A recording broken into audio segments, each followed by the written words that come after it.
Ei, antes desse episódio começar, eu queria te pedir um favorzinho.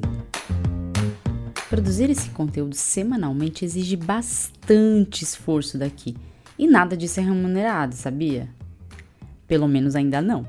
Mas você pode ajudar a mudar isso. Vai lá no botão de seguir, avalie o podcast, recomende o podcast para os seus conhecidos e ajude a gente a espalhar o conhecimento científico por aí.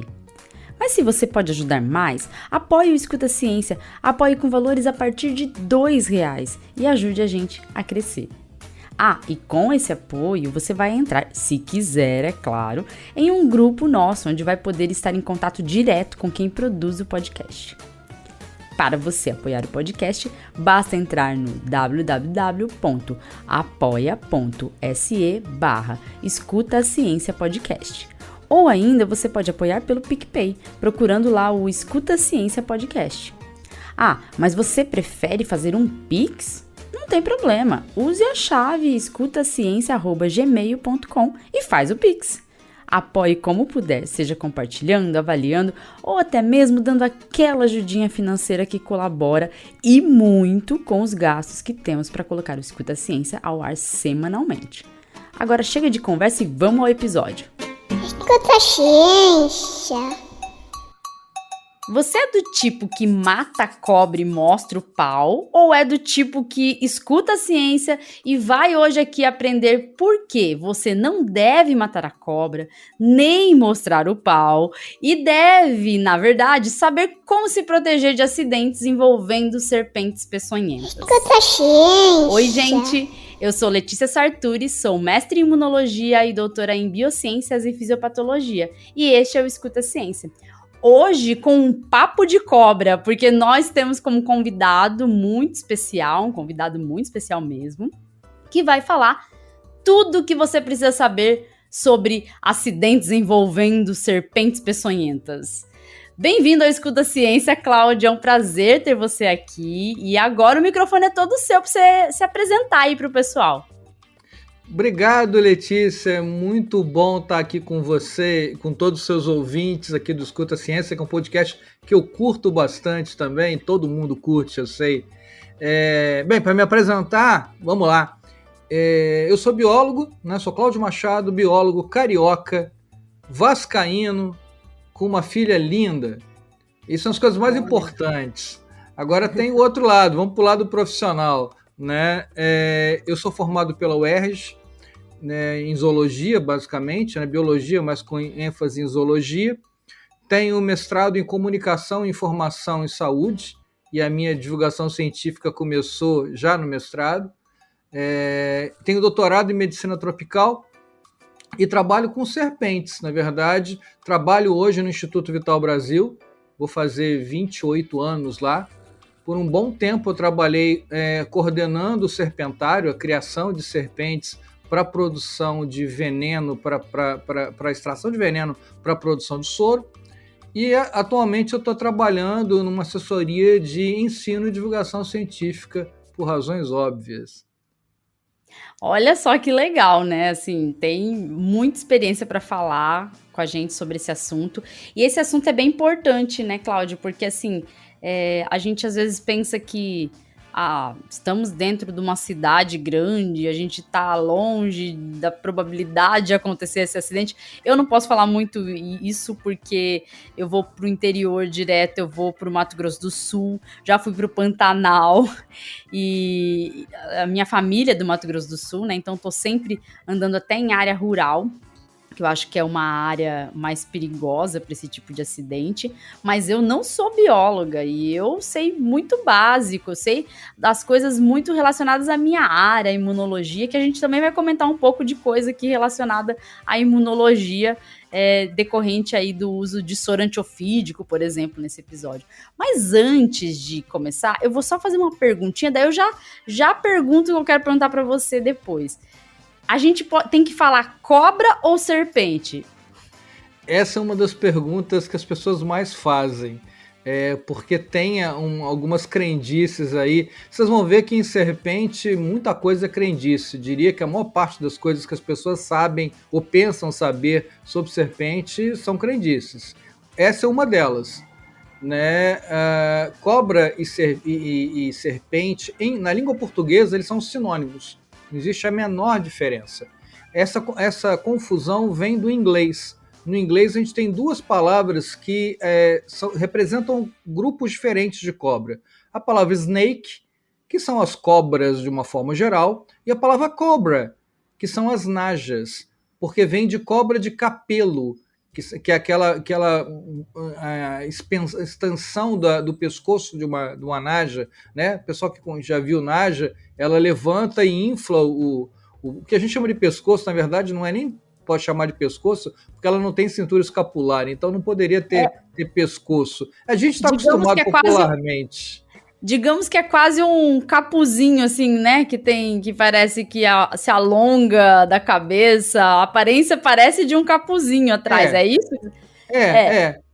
Capelo, na verdade, por exemplo, para quem já colou grau e lembra daquelas roupas que você tem que usar em colação de grau, aquele chapéuzinho que vai na cabeça é chamado de capelo.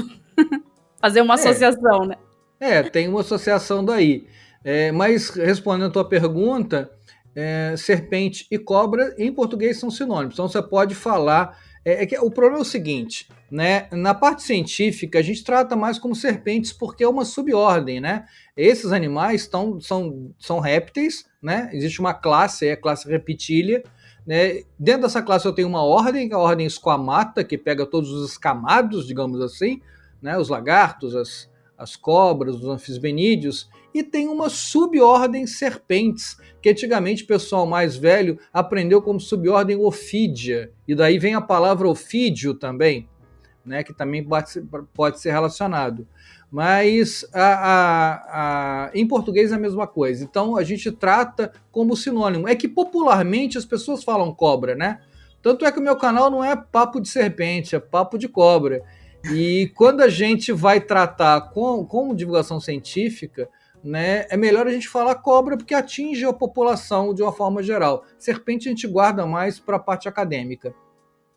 Exato, esses termos, assim, eu concordo com você, sabe? Quando a gente está na divulgação científica, a gente tem que simplificar alguns termos para atingir. A gente pode depois explicar termos que são mais usados no meio acadêmico, mas para a gente trazer, a gente precisa... vamos dizer assim, olhar nos olhos de quem a gente quer trazer. E para olhar nos olhos, a gente tem que falar de igual para igual, né? Com certeza. Aí, né, se a gente falar termos muito técnicos, a gente acaba saindo do objetivo da divulgação científica. E aí eu te pergunto, que era o que eu ia te perguntar. É comum ainda no Brasil a gente ter muito acidente com cobras, serpentes peçonhentas? Ou isso não é muito comum mais, por causa da urbanização? Não, é muito comum. Vou começar um passo atrás antes de responder isso. Você estava falando que você, apesar de morar em São Paulo, vai para o interior. As capitais têm muito registro de acidente ofídico. No estado de São Paulo, a cidade que mais notifica acidente é a capital de São Paulo. Poxa vida! E olha que eu moro numa região que é periférica da cidade. E é uma região que tá perto vamos dizer assim, de bosques, né? De área verde, eu digo, né? E nós andamos sempre no meio do mato, porque a gente gosta, né? Mas pode ser que não precise andar no meio do mato para ter um acidente com um animal peçonhento, como uma cobra. Não, até praças mais arborizadas você encontra cobra, né? Então, em São Paulo, no Rio, nas grandes capitais, você tem acidente ofídico também. Agora, respondendo a sua pergunta, são em torno de 30 mil acidentes com cobras todo ano no Brasil. Varia nessa faixa aí de 30 mil e não muda. Há mais de 10 anos que todo ano é um pouquinho mais, um pouquinho menos, mas sempre está nessa faixa de 30 mil acidentes. E esses 30 mil, Letícia, são 30 mil notificações. Ou seja, são pessoas que foram procurar um atendimento médico, né? E aí houve a notificação. Ou seja, esse número, ele tá, na verdade, ele não é realidade. O número de acidentes é muito maior do que isso, né? Então a gente só tem registro daquelas pessoas que procuraram um hospital e foram notificados, sendo o registro de um acidente com uma cobra peçonhenta ou não, tanto faz. Mas tem registro disso. Então a gente acredita que esses acidentes talvez passem de 40 mil. Nossa, provavelmente mesmo.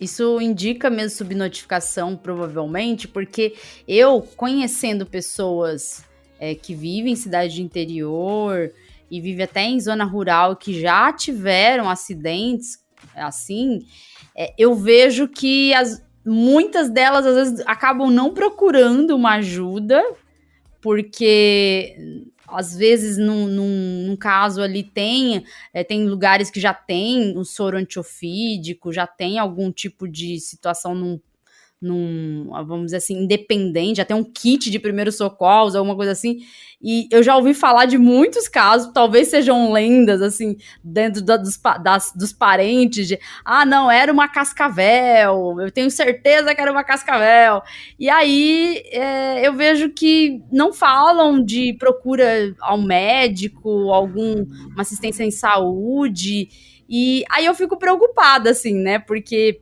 as notificações são feitas quando tem um encontro com um profissional de saúde, né? Ou é possível outra pessoa que não seja um profissional de saúde notificar? Como são feitas as notificações? Não, não é possível. Toda notificação é feita por um profissional de saúde e é importante falar que a notificação é obrigatória no Brasil, independente se esse acidente foi utilizado soro no tratamento ou não, tá? O que acontece é que a gente vê muitos profissionais de saúde achando que a notificação, né, esse registro é meramente burocrático. Eu não vou perder meu tempo preenchendo uma ficha porque isso é burocracia. E as pessoas desconhecem que a distribuição do soro no Brasil ele é baseado na notificação. Então, vou te dar um exemplo. Imagina que você é médica de um hospital numa determinada cidade e eu sou médico no hospital de uma outra cidade vizinha. Imagine que, tanto na minha cidade quanto na sua cidade, a gente tenha 100 acidentes por mês, tá? Mas você é uma médica consciente e as 100 pessoas que chegam no seu hospital, você notifica os 100 acidentes. Eu sou um médico mais relapso e notifico só 50, notifico só metade, tá? Então, o que acontece? Na hora que você vai ter um gasto de soro, né? E você vai mandar para o Ministério da Saúde essa notificação.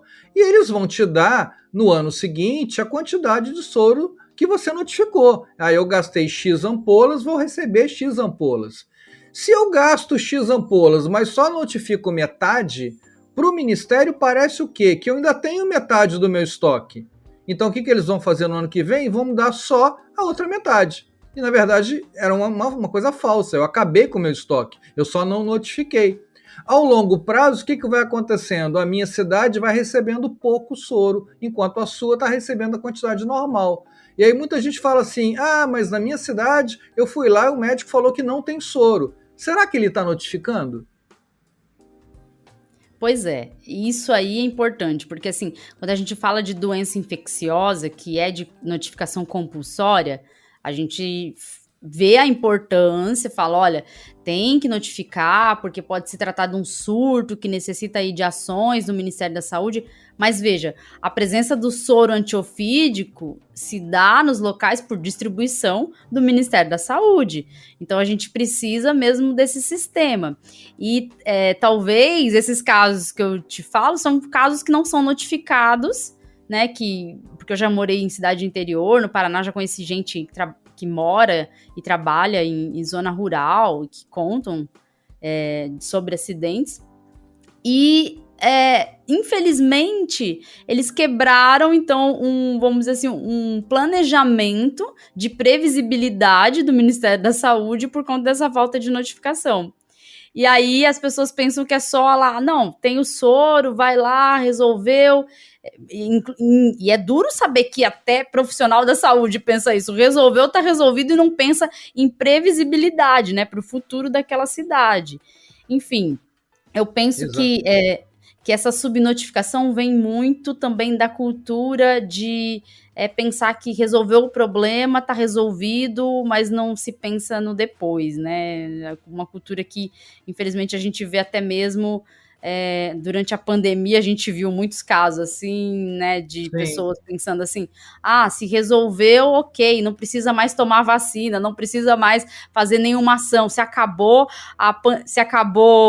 não a pandemia, mas acabou um grande número de casos todo dia, a gente não precisa tomar mais nenhum cuidado, porque no futuro não vai acontecer nada. Se não tem uma doença que foi eliminada, eu não preciso mais tomar vacina, porque ela foi eliminada. Então vem muito desse pensamento imediatista, né? Infelizmente, isso é bem, bem triste.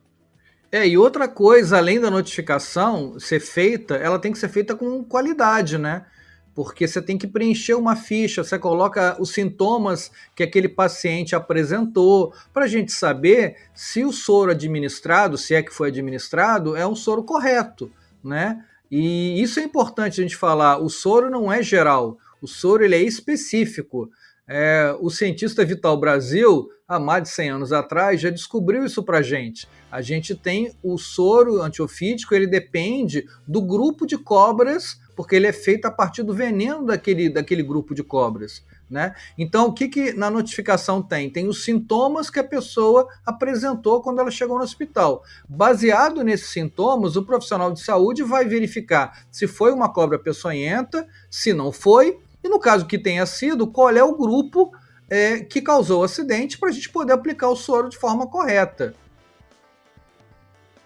Pois a gente tem essa especificidade do soro, né, que é importante vamos dizer assim, numa emergência, né, de acidente, mas a gente tem algumas outras coisas que também fazem melhorar, né, por exemplo, eu sei que tem alguns tipos de toxinas que podem provocar outros sintomas, né, porque acho que a maioria das pessoas pensam, Cláudio, que é só tomar o soro, que parece uma mágica, entendeu? Você sofreu um acidente, assim, aí você toma um sorinho e plim, você já tá bom e tudo certo. Mas tem que tratar, às vezes, sintomas, né? Então, Sim. vai muito além de só aplicar o soro, né? A gente até vai falar um pouco mais sobre isso, mas eu queria perguntar antes para você uma coisa importante antes da pessoa tomar o soro. Afinal, porque a gente está falando do soro e está falando das notificações, porque a gente está falando dos acidentes. Mas existe uma forma de se proteger, especialmente para locais onde tem área de risco, vamos dizer assim. Eu imagino que com as notificações a gente também consegue conhecer os locais de área de risco, né? Exatamente. Então, o que a gente vai falar. Então, o que a gente vai falar agora está intimamente relacionado às notificações, né? Porque já que se temos subnotificações, como saberemos a área de risco? Como saberemos se temos que nos proteger ou não? Mas, assim, quais são as suas dicas para se proteger de algum acidente, assim? Então, normalmente as pessoas têm muito medo de cobra, né? Quase que uma coisa geral. É uma coisa geral. Na verdade, tem estatísticas que dizem que das duas coisas chamadas materiais que as pessoas têm mais medo, a primeira é avião e a segunda é cobra, né? Olha, eu tenho medo dos dois, meu Deus do céu, sou uma pessoa muito medrosa, não é possível. Então, um dia a gente tem que fazer um podcast, eu e o Lito juntos, para a gente conversar sobre aviões e cobras. Pode ser bem interessante. Mas esse medo, não vou falar de aviões, vou deixar para o Lito falar isso, mas de cobras é um medo que muitas vezes ele não tem muito sentido. Primeiro que 90% das cobras não tem veneno. Quando a gente fala em cobra, a gente devia pensar de um modo geral de uma cobra que não tem veneno. As que tem são exceções, né? Na verdade, a gente está falando de um grupo muito particular, tá? Essas cobras venenosas, né, as que podem causar acidente, porque ainda tem um outro problema, porque muitas vezes a cobra pica, né, injeta veneno, mas nem sempre ela injeta. Ou seja, nem toda mordida de uma cobra venenosa tem injeção de veneno. Tem o que a gente chama de bote seco. O que significa isso? A cobra morde, por quê? Porque ela está assustada, né? Você vai pisou numa cobra, você está andando no meio do mato, pisou numa cobra, ela toma um susto e tenta se defender. Uma das formas que ela tem é fugir, mas a outra é morder, é picar. Mas ela pode picar e não injetar veneno, né? Em torno de 30% a 40% das picadas de cobra não tem veneno. Isso tem a ver com a posição para inoculação, que o bote não alcança? Não, Eu isso tem um eu vou falar controle. dente, eu não vou falar dente, não vou falar isso, gente. Mas Mas é dente no dente coador de mesmo? veneno ou presa, tanto faz. É presa, né? Que eu acho que é, sei lá, Mas fica é um mais dente, bonito. presa é um dente especializado. É um dente, não É tem um dúvida. dente, o dente da Não, cobra. isso depende muito dela. Por quê? Porque, veja bem, para que serve o veneno? Vamos dar um passo atrás para a gente poder entender. O veneno ele serve para a cobra se alimentar. Né? Ela mata pequenos animais com que ela se alimenta. Então ela pode matar um roedor, pode matar um lagarto, uma outra cobra, um anfíbio. Então associa sempre veneno de cobra à comida. Tá? Então ela tem que gastar veneno para comer. Ela não pode ficar dando ao luxo de desperdiçar veneno, porque na hora que aparecer a comida dela, ela não vai ter veneno e não vai ficar sem comer. E acredite, às vezes demora muito para aparecer a comida. Não tem toda hora, às vezes ela tem que caçar, né? E não é tão fácil assim.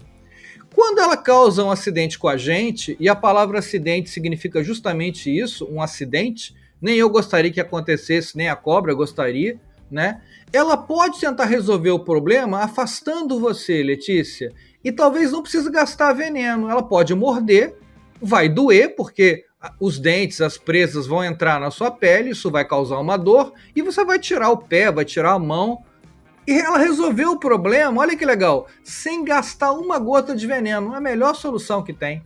Então, nem toda picada de cobra venenosa é obrigatoriamente um envenenamento. É um acidente ofídico, que é um acidente, mas não é um envenenamento. E esse é o grande problema, né? Porque às vezes a pessoa é picada por uma jararaca e foi um bote seco, não injetou veneno. Aí o vizinho fala assim: olha, passa um álcool que vai resolver o teu problema. Você vai, passa o álcool, resolveu? Claro que resolveu, não teve envenenamento nenhum. Mas você fica com essa ideia. Ah, olha, fui picado por uma jararaca, e aí meu vizinho, meu pai, algum amigo meu mandou passar álcool. Passei e funcionou. Numa próxima vez que ela for picada pela mesma jararaca, o que ela vai fazer? Vai passar álcool de novo. E aí não vai resolver, porque aí talvez seja um envenenamento. Então muita gente pensa nisso. Ah, meu pai mandou botar pó de café que funciona, porque com o avô dele funcionou. Ou era uma cobra não venenosa, porque as pessoas também não sabem reconhecer cobras venenosas de não venenosas, ou era uma cobra venenosa, mas o bote era seco. Pois é, né? Essa história do álcool me fez lembrar várias coisas assim que a gente viveu na pandemia, sabe? Você toma a cloroquina que vai melhorar a Covid, que é uma doença autolimitada, que passa com o decorrer de alguns dias, né? E aí as pessoas que não tiveram nada, não, foi a cloroquina, foi a hidroxicloroquina, enfim. É a história da causa e consequência, né? Essa causalidade que não tem relação, mas tem relação com o que de fato pode acontecer dela não ter utilizado o veneno, porque ela precisa, né, poupar isso. E aí você falou do reconhecimento das cobras venenosas e não venenosas. Olha, eu tô falando venenosas, peçonhenta, venenosa, mas é que a toxina é um veneno, vamos dizer assim. Então a gente fala peçonhenta por causa da peçonha, mas é como a gente reconhece no dia a dia, né? Exatamente, mas, assim, a mesma história da cobra e serpente que a gente tinha falado no início, né? Se a gente for rigorosamente correto, cientificamente falando, toda cobra é peçonhenta. Por quê? Porque ela tem uma saliva tóxica, ela tem um produto tóxico e ela tem uma condição de injetar isso, né? No caso da cobra, a presa, né? Outros animais são peçonhentos, os escorpiões têm o aguilhão, as aranhas têm as quelíceras. E o animal, o que é um animal venenoso? O animal venenoso é aquele que tem uma substância tóxica, mas ele não tem condição por si só de passar essa substância tóxica para você. Melhor exemplo disso, o sapo. O sapo tem veneno, Mas ele não tem um dente, ele não tem um agulhão, ele não tem uma quelícera que vai injetar. Como é que eu me enveneno com o sapo? Eu tenho que pegar o sapo na mão, apertar a glândula que fica nas costas do sapo, vai sair o veneno na minha mão e eu vou esfregar numa mucosa qualquer. E aí eu sou envenenado pelo sapo. Então, biologicamente falando, eu não poderia falar em cobra venenosa. Eu teria que falar em cobra peçonhenta. Voltamos para a nossa divulgação científica. Como é que a população conhece? Como cobra venenosa. Então a gente faz uma licença poética e trata peçonhento e venenoso como sinônimo, apesar de não ser. A gente faz a licença poética e explica, né? É isso que eu gosto de fazer, sabe? Na divulgação científica, a gente usa ali a licença poética para um monte de coisa. E depois a gente explica certinho o que é, para também esclarecer, né? Mas dá pra gente reconhecer mesmo, de verdade, assim, a diferença? É possível uma pessoa leiga reconhecer? Ou exige assim, muita experiência para fazer um reconhecimento e diferenciar uma peçonhenta de uma não peçonhenta? Não, depende do grupo. A gente tem duas famílias de cobras peçonhentas no Brasil. Uma que são as víboras, uma família que a gente chama de família Viperidae, que são as jararacas, a cascavel e a surucucu. Essas três, elas têm uma coisa em comum. Elas têm o que a gente chama de fosseta loreal. Que nome complicado é esse? Fosseta loreal é um buraquinho que fica entre o olho e a narina na cabeça dessas cobras, né? Ela tem, na verdade, na frente do olho 2 buraquinhos. Essa que é a fosseta loreal e na frente tem a narina, onde ela respira, tá? Só cobras venenosas têm fosseta loreal. As cobras não venenosas não têm, né? E muita gente acha que formato da cabeça triangular, é característica de cobra venenosa. Isso não é verdade. A gente aprende isso na escola. Eu, pelo menos, quando eu era criança, eu aprendi isso, né? A cabeça triangular é característica de cobra venenosa, cabeça redonda de não venenosa. Por que isso? Porque quando a gente estudava lá atrás, e até hoje a gente ainda tem isso, né? Os primeiros livros que chegaram no Brasil eram basicamente traduções de livros ingleses e franceses. As pessoas pegavam e traduziam para cá, botavam em português. Só que a fauna europeia é completamente diferente da fauna americana, né? Então, na Europa, funciona bem. Até porque o número de serpentes na Europa é muito baixo, né? A biodiversidade lá é muito baixa.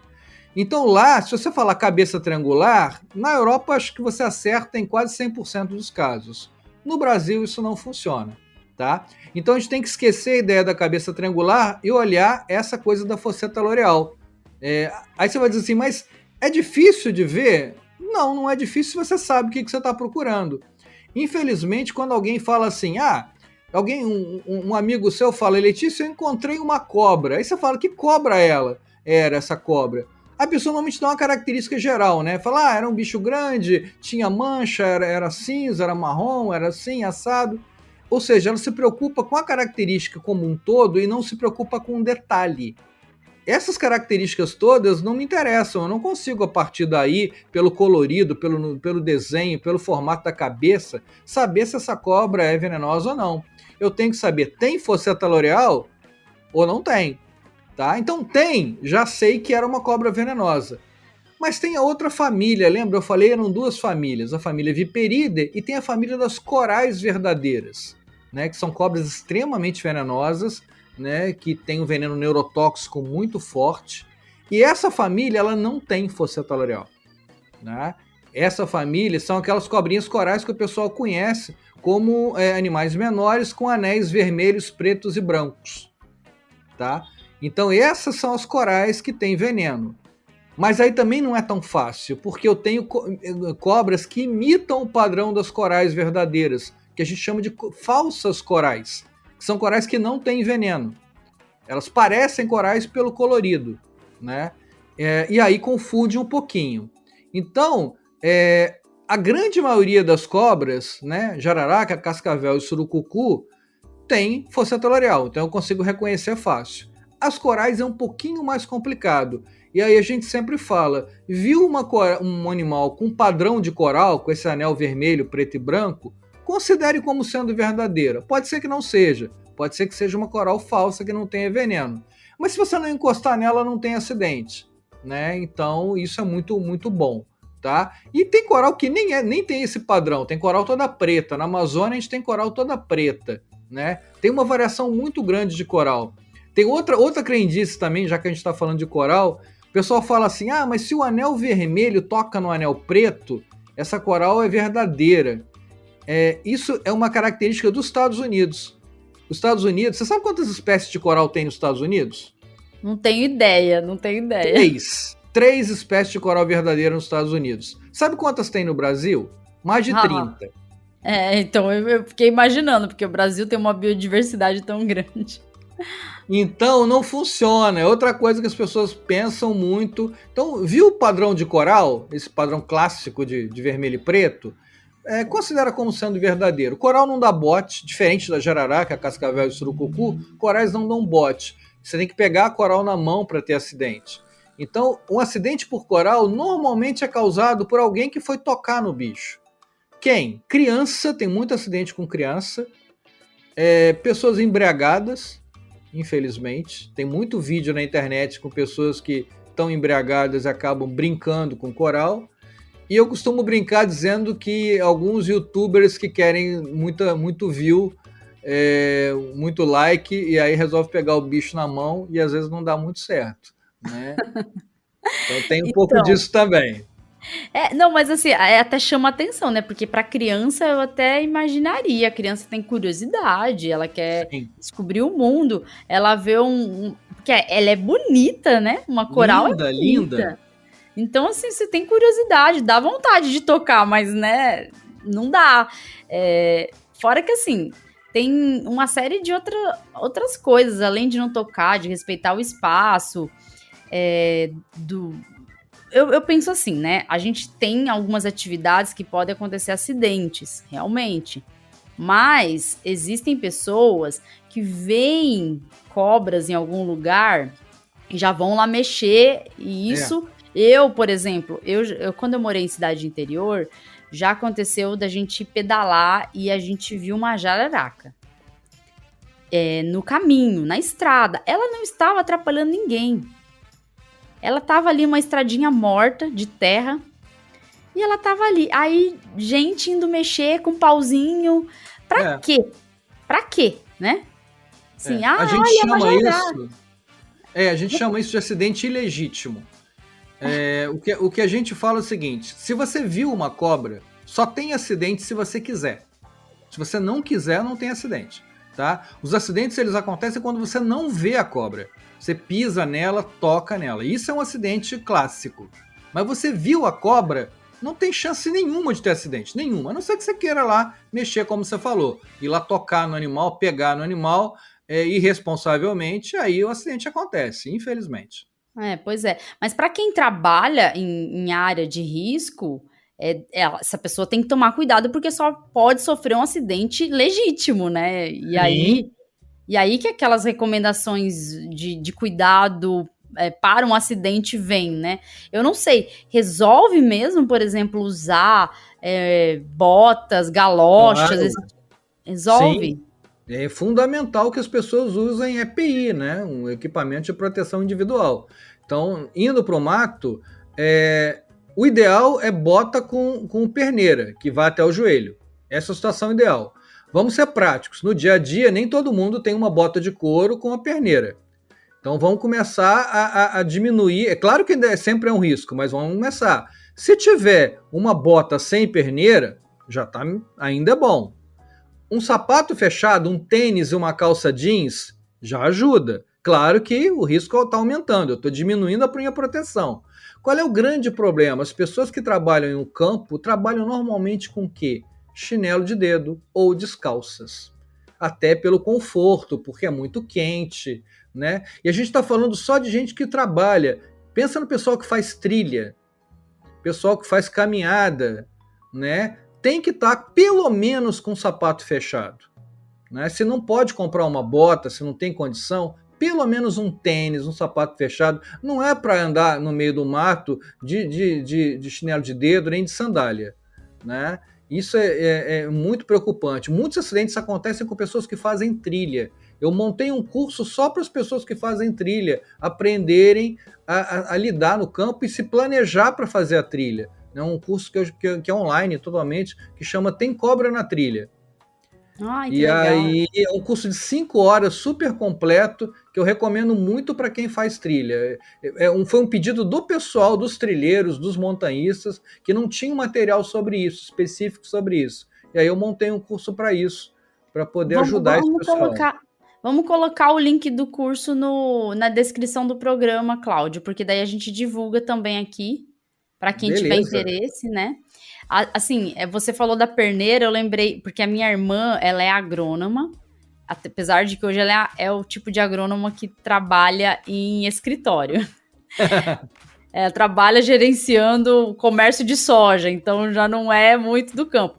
Só que o marido dela, que também é agrônomo, ele trabalha no campo mesmo. E meu irmão está fazendo faculdade de agronomia, porque todos moram no Mato Grosso do Sul. Então, vamos dizer assim, são as profissões mais promissoras, né, na região, é trabalhar nessa área. E eles encontraram outro dia também uma jararaca, e a minha irmã cobrando o meu cunhado, falando assim: olha, você tem que andar com perneira, você não tá usando perneira. E aí agora você falou da perneira, aí eu me lembrei na hora dela cobrar isso, né?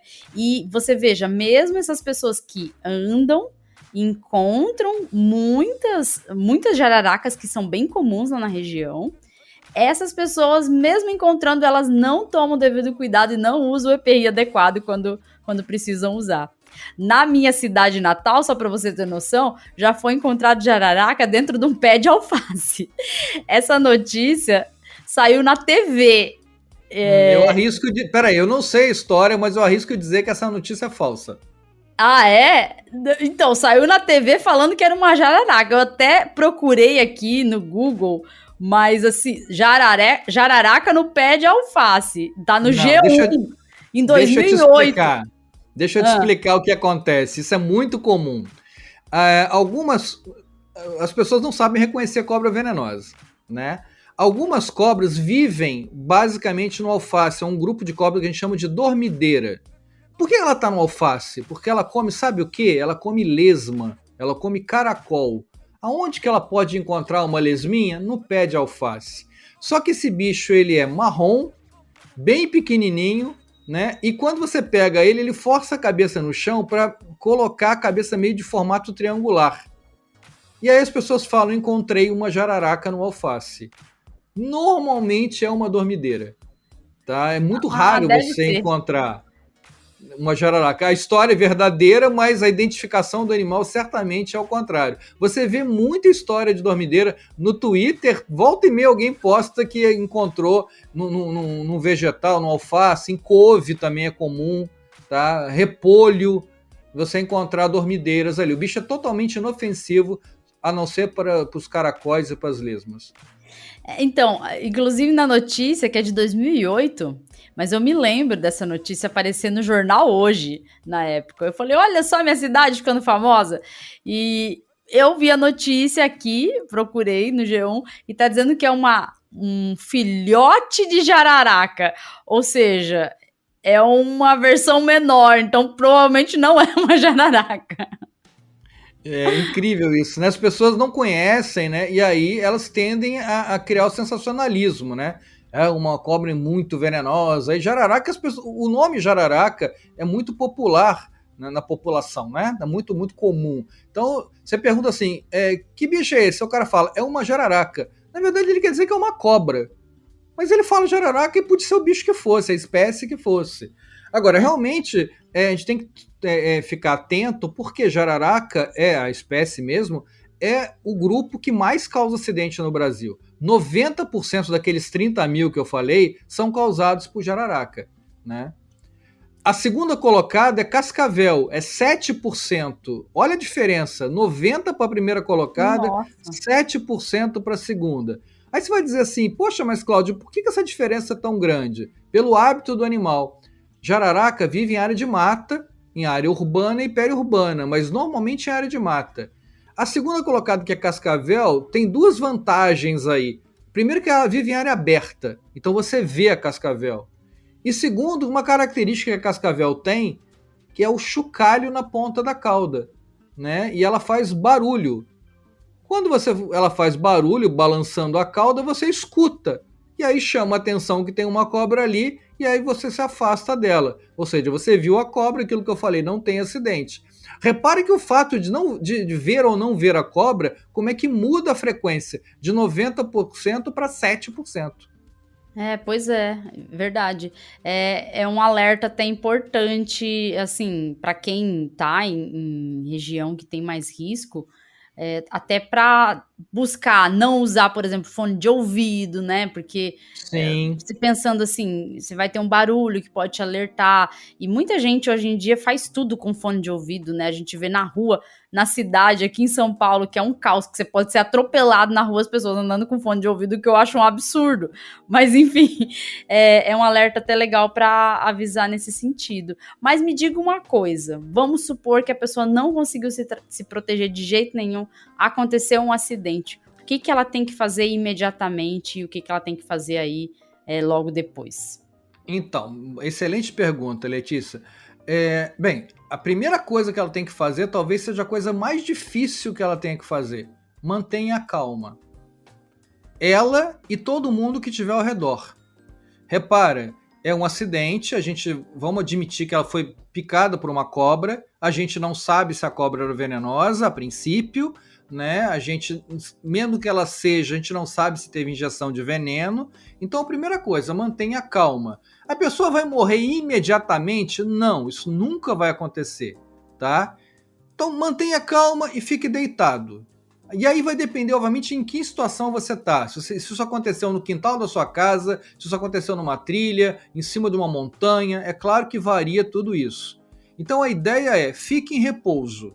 Primeira coisa. Segunda coisa, o local em que foi picado, coloque para cima, levante. Então se você foi picado no pé, por exemplo, deita e bota esse pé que foi picado para cima.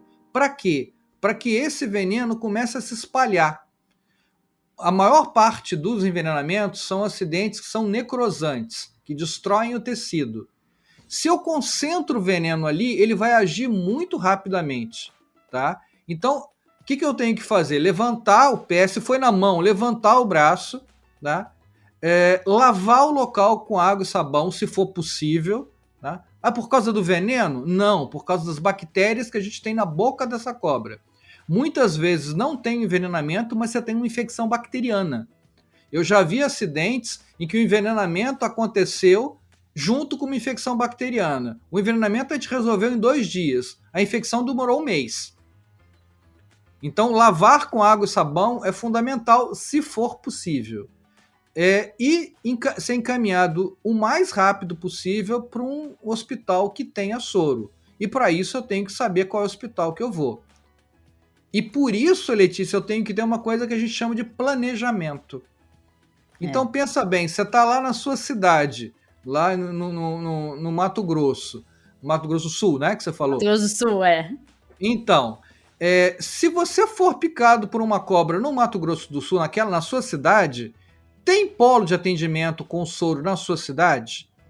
Sim ou não? Eu tenho que saber disso antes. Se não tiver, qual é a cidade próxima que tem? Qual é a mais próxima? Isso é um planejamento. A gente não pensa isso depois do acidente. Normalmente as pessoas não se preocupam com isso, né? Mas a ideia é que a gente faça um planejamento. E aí eu sempre lembro uma coisa. O hospital mais próximo nem sempre é aquele que é obrigatoriamente o que você chega mais rápido. Porque pensa bem, eu posso ter um hospital a 30 quilômetros de distância do lugar em que eu estou, mas é uma estrada de terra. E eu posso ter um a 50 quilômetros e é uma rodovia asfaltada. Será que de noite, com chuva, eu vou chegar mais rápido em qual dos dois? Isso aí é estrutura, tá? Vou te dar um exemplo que é raro de acontecer, mas acontece. Tem casos de acidente que uma pessoa foi acidentada e pegou o carro e foi para o hospital que ela achou que tinha o soro, e tinha. Só que nesse caminho tinha uma linha ferroviária. E naquele momento, para azar, estava passando um trem de carregamento de minério de ferro. Você já viu um trem de carregamento de minério de ferro? Ele demora Nossa! 20 minutos para passar.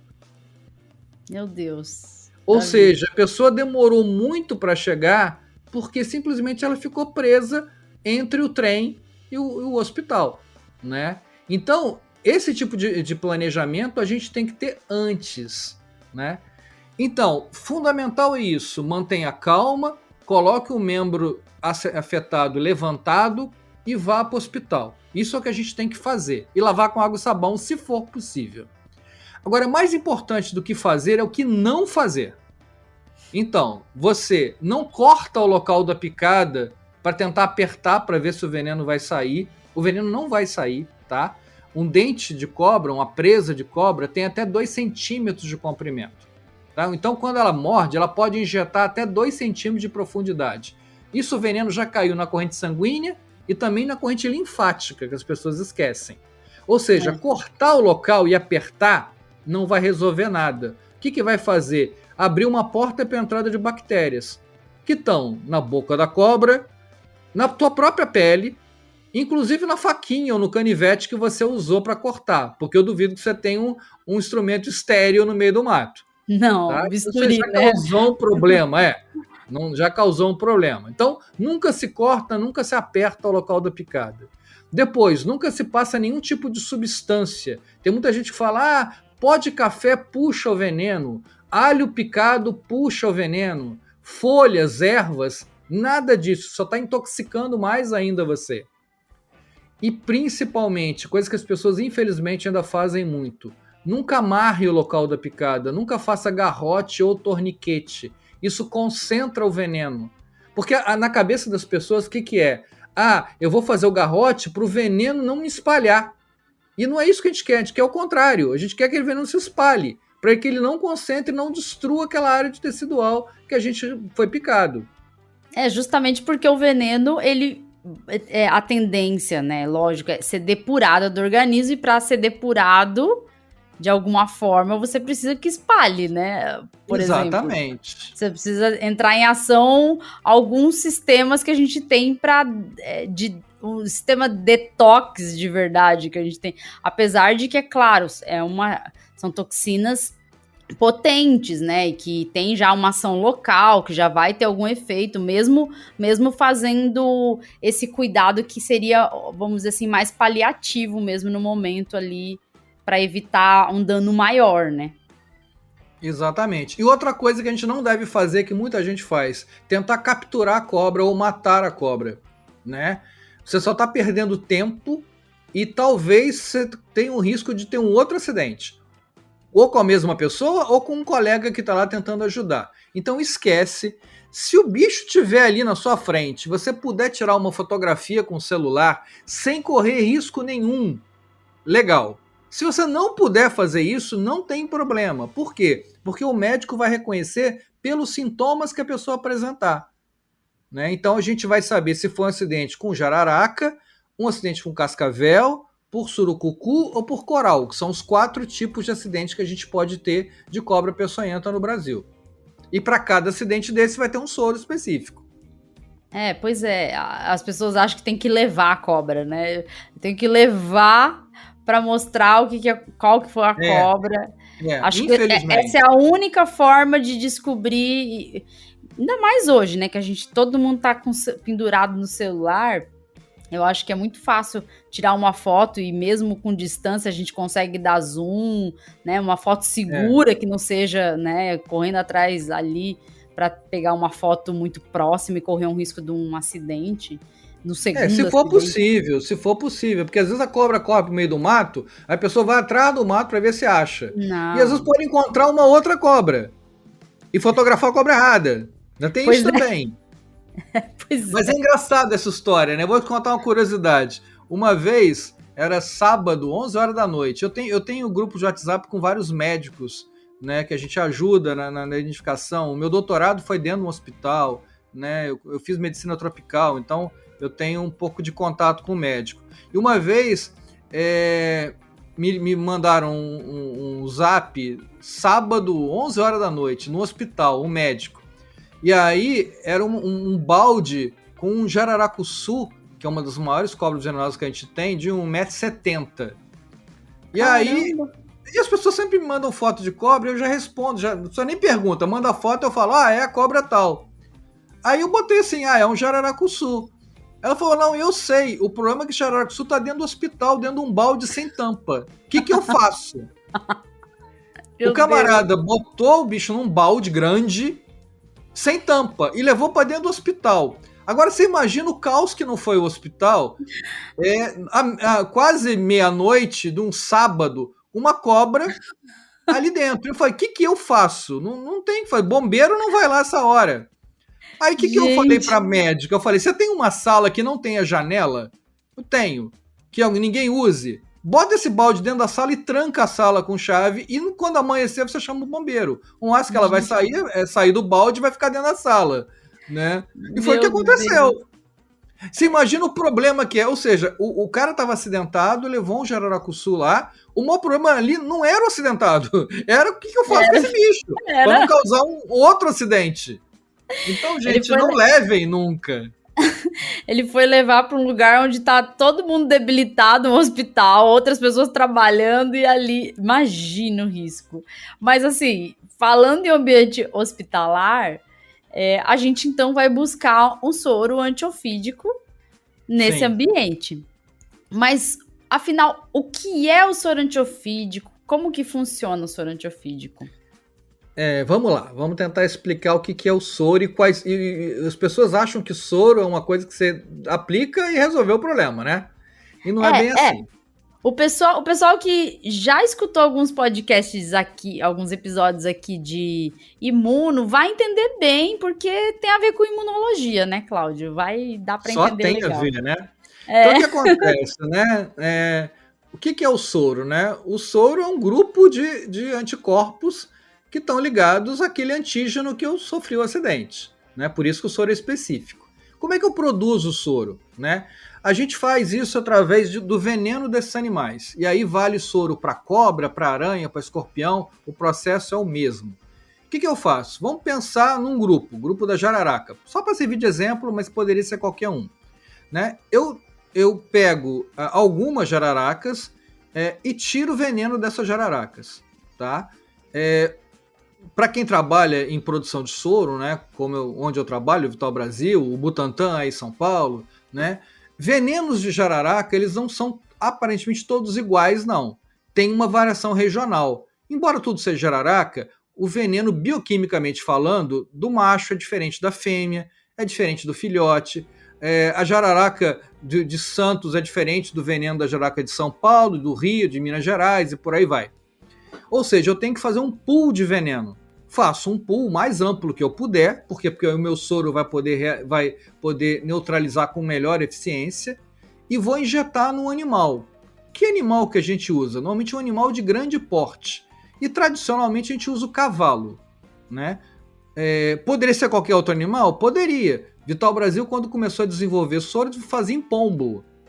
Mas você imagina a quantidade de pombo que eu preciso para fazer um volume de sangue, né? E lidar com pombo não é muito fácil, né? Fiquei pensando nisso, como lidar com pombo. Imagina. Então se padronizou no mundo cavalo, animal grande, com muito volume de sangue. Outra vantagem, ele é fácil de você lidar, um animal dócil. E outra vantagem, ele tem no mundo inteiro. No mundo inteiro tem cavalo. Então eu posso padronizar uma coisa mundial. Tem gente que faz em lhama? Tem. Mas no mundo todo tem lhama? Não.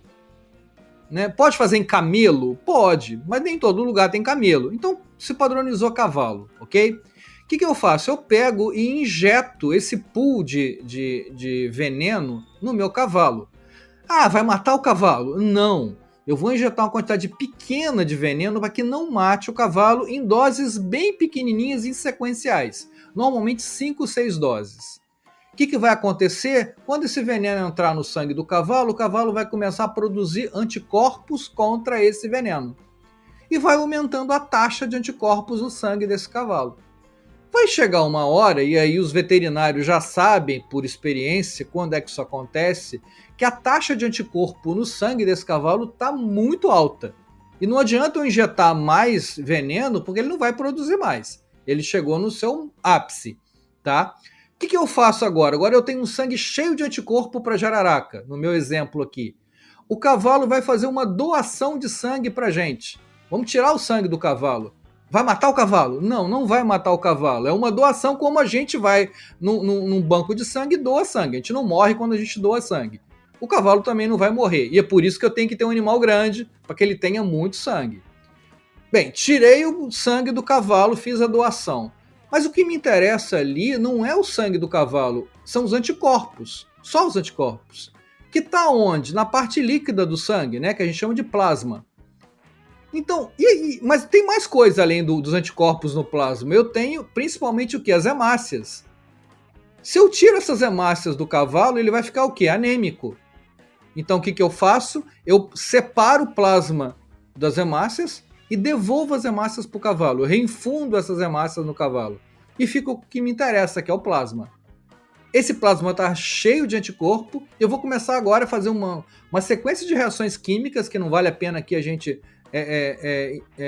destrinchar, até que isso vai ser transformado numa ampola de soro, que é a concentração de anticorpo para o veneno de jararaca.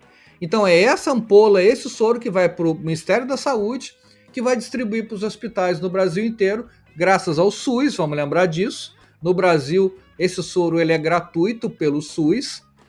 Muita gente fala assim, é gratuito nada, a gente paga imposto. Sim, você paga imposto para tudo.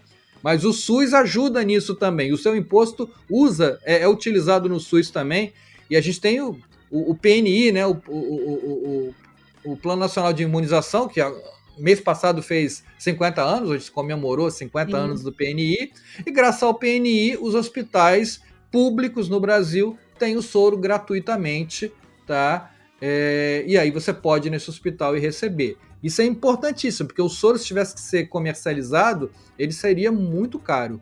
Né? Esse é o nosso problema na África, por exemplo. Na África a gente tem soro comercializado e é um problema muito sério. A OMS está muito preocupada com isso. Né? Imagina, né, toda essa produção, a gente sabe que, como você falou, não vale a pena ficar falando de reações que acontecem depois, reações químicas, mas tem toda uma purificação, né, Cláudio? Sim. Tem todo vamos dizer assim, é uma coisa muito fina, né, que chega ali, é um imunobiológico, mas que a gente tem todo um cuidado e o custo de produção é muito alto. E mesmo que a gente fale, paga o imposto, então eu tô pagando o SUS, todo país você tem que pagar imposto. Você não vai ter... Num país que você vá, que não tenha um sistema público de saúde, você vai ter que pagar imposto também. Então... Você tem ideia quanto é que custa um tratamento de um acidente ofídico nos Estados Unidos? Eu não tenho ideia, mas nos Estados Unidos, tratamento de saúde costuma custar a vida, né? $250 mil para uma picada de cascavel, que é um dos bichos mais comuns nos Estados Unidos. $250 mil. Você parcela em 12 anos. Não, tem gente que vai para os Estados Unidos, às vezes, passear, não faz um seguro e volta com uma dívida milionária porque teve uma dor de barriga, por exemplo, e foi parar no hospital, né? Então, assim, imagina o custo disso, né? É absurdo mesmo, mas assim... O soro antiofídico, a gente sabe que é hoje uma solução que, apesar de ter um custo alto, tá disponível pelo SUS, né, como você falou, e é eficiente, né? É eficiente nesses acidentes. Como que Agora, faz? só tem que lembrar uma coisa. Deixa eu só te interromper, Letícia, para lembrar uma coisa. A gente falou que isso é proteína de cavalo, né? Algumas pessoas são alérgicas à proteína de cavalo. Então, algumas pessoas podem ter reação ao soro. Tá? Então tem que tomar cuidado com isso. Soro não é assim, aplica aí. Porque se fosse, a gente botava para vender na farmácia. Você bota vender na farmácia e não é assim. Ou seja, e muita gente reclama assim, a minha cidade não tem soro. Porque para você ter soro no hospital, você tem que ter duas coisas. Você tem que ter uma equipe médica treinada para saber reconhecer o acidente. Você tem que ter uma UTI. Porque se tiver alguma reação anafilática ao soro, você pode morrer pelo soro. Sim. Então não é só... O soro é importante, mas ele não é... Ele sozinho não resolve. Só para lembrar disso. Porque, assim, todo imunobiológico e qualquer também fármaco, qualquer tipo de medicamento pode ter reação adversa. E nesse caso, a gente está falando de uma reação também alérgica que pode ser muito mais grave, né? Então, você pode ter o risco induzido pela própria medicação e por isso todo esse cuidado. Mas, afinal, como que o soro funciona para conseguir, vamos dizer assim, resolver a situação e diminuir a gravidade desse acidente? Então, é isso que vai acontecer. Na hora que a pessoa for acidentada, ela vai chegar no hospital e o médico vai reconhecer qual foi o acidente, qual foi a cobra que causou o acidente. E aí vai escolher qual é o soro correto, né? Se for um acidente com jararaca, vai ser o soro que a gente chama de antibotrópico, tá? E aí esse acidente ele pode ser leve, moderado ou grave, de acordo com vários problemas. Quanto tempo a pessoa demorou para chegar no hospital, qual foi a quantidade de soro que não foi inoculado, se pegou um vaso de grande calibre ou não, né? Tudo isso vai variar. E aí o médico vai aplicar a quantidade de soro necessária para neutralizar aquele veneno. Então veja bem, o soro ele só cura se ele for o soro correto, no tempo correto, e na dosagem correta. Se eu dou menos soro, vai ficar veneno e pode ainda ter problema. Se eu dou soro demais, eu posso ter reação anafilática. Então a preocupação eu tenho que diagnosticar corretamente esse acidente, tá? E óbvio que o soro ele vai neutralizar o veneno, mas dependendo do tempo em que a pessoa recebeu o soro, pode ser que o veneno já tenha causado alguma destruição tecidual. E aí pode ter matado alguma célula. E aí, gente, a célula morreu. Nenhum soro vai conseguir reviver uma célula. E isso deixa sequelas. Esse é o nosso outro problema. Muitas pessoas demoram para receber atendimento e têm sequelas. Eles perdem um membro, né, tem uma lesão tecidual, perde movimento, pode ter que se fazer uma raspagem de músculo e perde movimento. Então o que a gente sempre fala é que o maior problema num acidente ofídico não é obrigatoriamente óbito, não é morte, são as sequelas que ele deixa. Então, quando eu estou falando daqueles 30 mil acidentes, se a gente for pensar em termos de óbito, nem é tanto assim se você compara com os 30 mil, mas o número de sequelas pode ser muito maior. Pois é, essa demora em buscar atendimento, os cuidados que as pessoas tentam ter e acham que são cuidados mesmo, né? Como você comentou sobre fazer torniquete, tudo isso pode também ir piorando a situação, né? Gerar essa necrose para algumas toxinas que são necrosantes. Isso vale para outros acidentes, inclusive com aranhas, que também podem ter esse tipo escorpiões. Escorpiões. Inclusive regiões como, por exemplo, lá onde minha mãe mora, né? Minha irmã mora também, na Viraí, no Mato Grosso do Sul. Também está tendo um problema muito grande com escorpiões. Então, assim, todos esses cuidados que a gente acha que são ditos populares, faz isso, faz aquilo, na verdade, podem não ser bons. Por isso que é sempre importante checar, né, com o especialista. O soro, ele vai tentar neutralizar ali o veneno, né? Isso a intenção dos anticorpos que foram tirados do cavalo. Mas se você já teve aí uma gravidade na situação, nem sempre isso vai ser possível. É verdade. E aí eu te pergunto, né? Porque as pessoas têm muito medo de cobra. E aí tem gente que fala assim: se cobra é tão perigosa pra gente, por que a gente não sai matando todas as cobras que tem aí? Por que a gente não pode fazer isso, né? Então, tem várias respostas para isso. Primeiro, porque a gente não está sozinho no planeta, né? A gente compartilha essa bolinha azul, né? É uma bolinha, tem gente que ainda acha que é plano, mas é uma bolinha. Tem gente que acha. Com alguns milhares de espécies. Então, esse é o primeiro motivo. Segundo que, eu não gosto muito da parte utilitária, eu vou deixar a parte utilitária para o final. Primeiro, eu acho que é respeito. A gente está compartilhando um espaço com outras espécies, né? Então a gente tem que saber dividir o nosso planeta com outros. Nós não somos melhores que ninguém.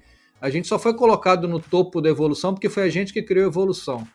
Minha tia sempre perguntava se as formigas pensam que a gente é tudo isso mesmo. Talvez não sejamos, né?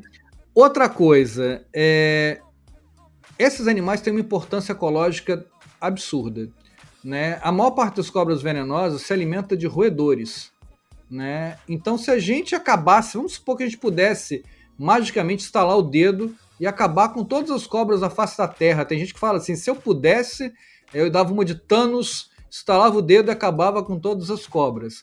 Digo a você que se isso acontecesse, a população morreria de fome em poucos dias, porque os roedores acabariam com as plantações do planeta inteiro e a gente passaria fome, né? Então, esse controle de presa-predador é um equilíbrio perfeito na natureza, tá? Então, essa é uma das razões. E tem uma outra razão que a gente tem muito que aprender com esses bichos, né? E o veneno das cobras nos dá muita coisa. Vários medicamentos são construídos, são desenvolvidos a partir de veneno de cobra. O mais famoso deles é um medicamento que a gente usa para hipertensão, né? Que é o captopril. Muita gente não sabe, mas o captopril ele foi desenvolvido a partir de veneno de jararaca. Né? E quantas pessoas não utilizam, né, esse medicamento no mundo inteiro, né, graças ao veneno de jararaca. Né? Tem venenos que estão sendo estudados para a cura do câncer. Então a gente não sabe nada sobre veneno, a gente sabe quase nada de veneno. Tem muitas espécies, esses venenos são muito variados, tem várias moléculas ali dentro que a gente tem muito que conhecer. Então cada vez que você mata uma cobra, primeiro você não resolve a situação, porque o seu ambiente ele é propício a aparecer cobra, outras aparecerão. Você vai ficar matando uma cobra atrás da outra e você não vai resolver. Isso é um outro problema que a gente tem que discutir, né? Como é que a gente mantém um ambiente limpo para que as cobras não apareçam lá? Se a gente cuida do nosso ambiente, a gente não tem acidente, a gente não tem aparecimento de cobra. Matar a cobra não é solução, ela não resolve o problema, você acaba com uma espécie, pode levar a desequilíbrios ecológicos grandes, e você perde a oportunidade da gente aprender sobre o veneno desses animais, que é extremamente rico, tá? Matar a cobra e mostrar o pau, como você falou no início desse papo, né? A gente nunca tem que fazer isso, embora seja muito difícil para as pessoas entenderem isso, né? Quando eu comecei a trabalhar com divulgação científica, muita gente falava assim, nossa, mas você está defendendo um animal que mata, né? Mata, mas o ser humano mata mais do que cobra. Muita gente morre mais por acidentes ou mortes matadas, como o pessoal fala, né? De ser humano do que de cobra, né? Mosquito mata muito mais. Mosquito Aedes aegypti, que transmite dengue, né? Vamos falar aí. Mata muito mais. A dengue, afinal, mata muito aqui no Brasil. Infelizmente também.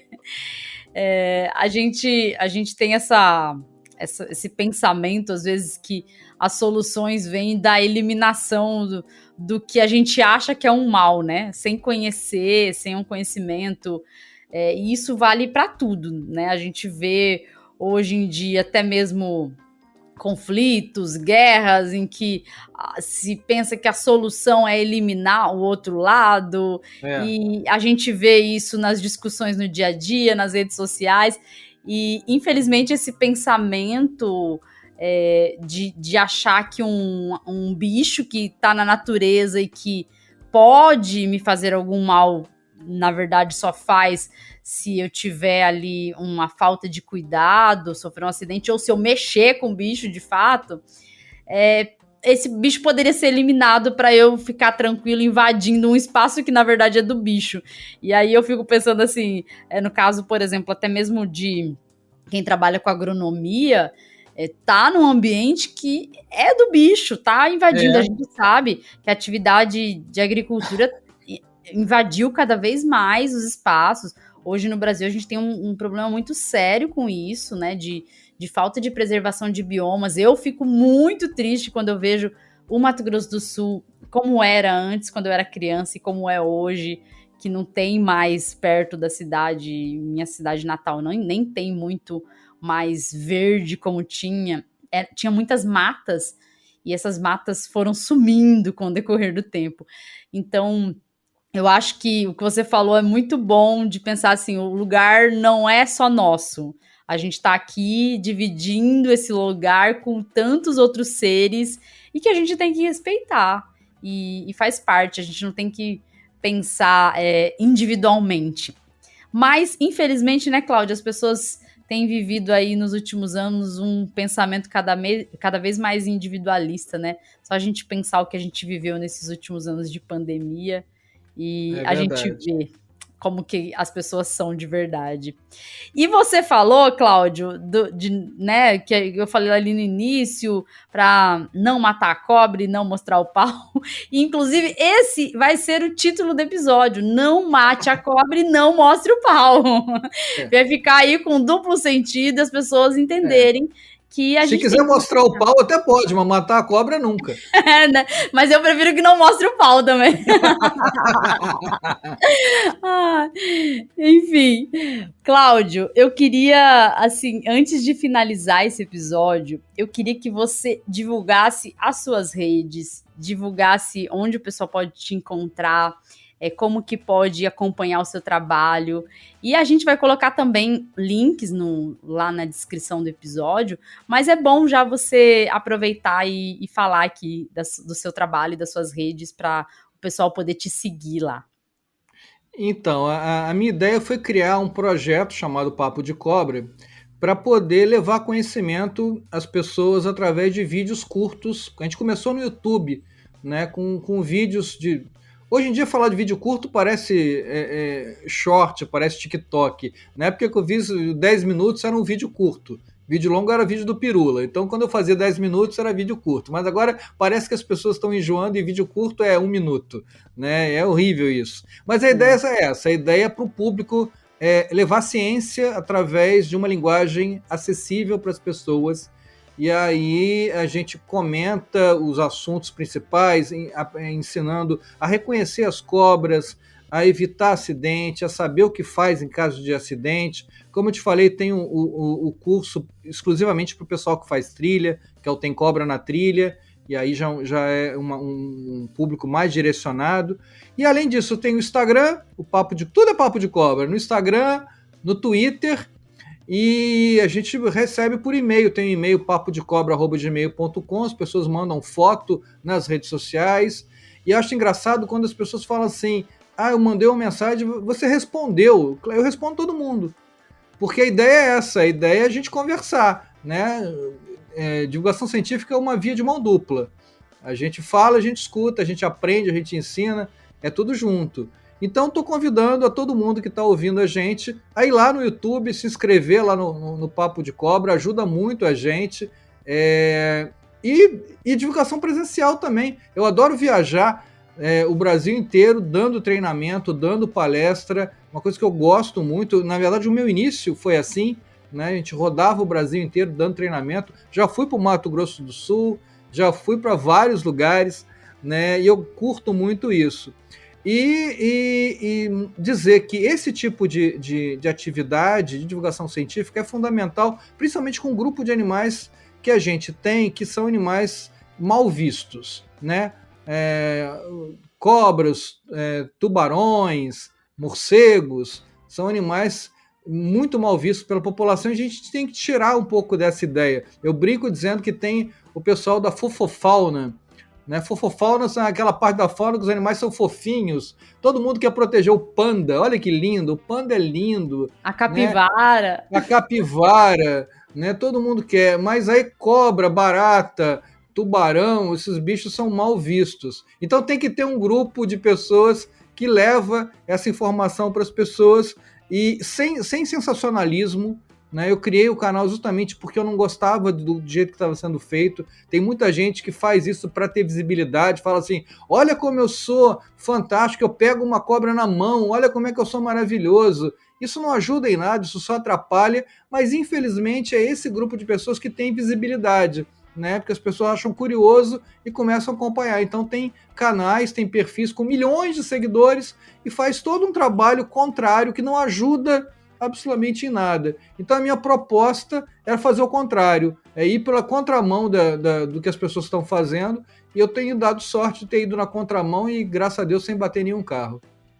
Então, infelizmente esse sensacionalismo às vezes chama atenção, né? E as pessoas esquecem de seguir e de ir atrás de uma informação que seja um pouco mais confiável, que tenha ali, vamos dizer assim, que seja pautada em cuidados, ainda mais quando a gente fala de animais peçonhentos, né? Todo esse cuidado que a gente tem que ter. E ainda bem que tem você para fazer um trabalho oposto a esses sensacionalistas que a gente vê por aí. E tem isso, mais pessoal, gente fazendo um trabalho legal, né? Tem mais pessoas, não sou só eu não. Tem uma galera muito boa fazendo, é saber diferenciar quem é o sensacionalista e quem é o cara legal. Exato. E a gente tem que entender que conteúdo bom é o conteúdo que, às vezes, não, vamos dizer assim, eu, por exemplo, eu vejo pelo meu podcast. Se eu fosse sensacionalista o tempo inteiro, talvez conseguiria chamar atenção, né? Nas redes sociais, mesma coisa. Mas ali, deixa para esse povo que gosta de pseudociência, que usa lá um termo absurdo para vender coisas, que não é o nosso foco, né, Cláudio? Nosso foco é mesmo tentar ajudar por meio da ciência as pessoas, e isso é muito bom. Eu sempre falo que as pessoas às vezes pensam em visibilidade, esquecem da credibilidade. Exato. Importante é que ter credibilidade. Estamos aí na credibilidade. Cláudio, agradeço muito pela sua presença aqui no Escuta Ciência. Foi muito legal essa conversa. E é uma conversa que foi uma aula, né? Foi sensacional. Eu acho que dá para muita gente ter muita informação nesse episódio. E eu tenho certeza que a partir daqui muita gente vai poder acompanhar o seu trabalho também e entender como que se dá todo esse cuidado com as cobras ou serpentes, e também acompanhar toda a sua divulgação científica, não só para se proteger, mas também para adquirir conhecimento, né? Porque a gente está aqui também para tentar espalhar esse conhecimento e fazer da ciência algo mais comum no dia a dia de todo mundo. Então, agradeço muito por você ter se disponibilizado a participar do episódio e ter toda essa disponibilidade de explicar com toda a paciência e todo o cuidado tudo que as pessoas precisam saber nesse momento sobre esse assunto. Muito obrigada, viu? Eu que queria agradecer o convite, dizer que eu estou à disposição. A gente não falou, acho que 10% do que dá para falar, senão esse podcast não termina nunca mais. Mas quem sabe a gente não continua esse papo mais para frente, para falar de outras coisas, que tem muita coisa para a gente falar. Queria te agradecer a oportunidade, né, e me colocar à disposição. Sempre que você precisar, a gente está aí. E te parabenizar pelo podcast, que está sendo um sucesso no Brasil todo. Então, parabéns mesmo. O teu trabalho é fantástico. Eu sou muito fã seu, você sabe disso, que a gente já se encontrou, eu sou super fã teu. Obrigada, Cláudio. Olha, é muito bom ter você aqui. Infelizmente, a gente não é um xadrez verbal da vida, então a gente não consegue fazer muitas horas, mas a gente consegue fazer aí um bom conteúdo e com certeza você já está escalado aí para voltar mais vezes, para a gente falar de assuntos diferentes, explorar mais assuntos aí dentro da sua área, que eu acho que é de grande interesse também. Muito obrigada e para vocês, pessoal que estão escutando, a gente vai ficando por aqui. Tchau, tchau e até o próximo episódio.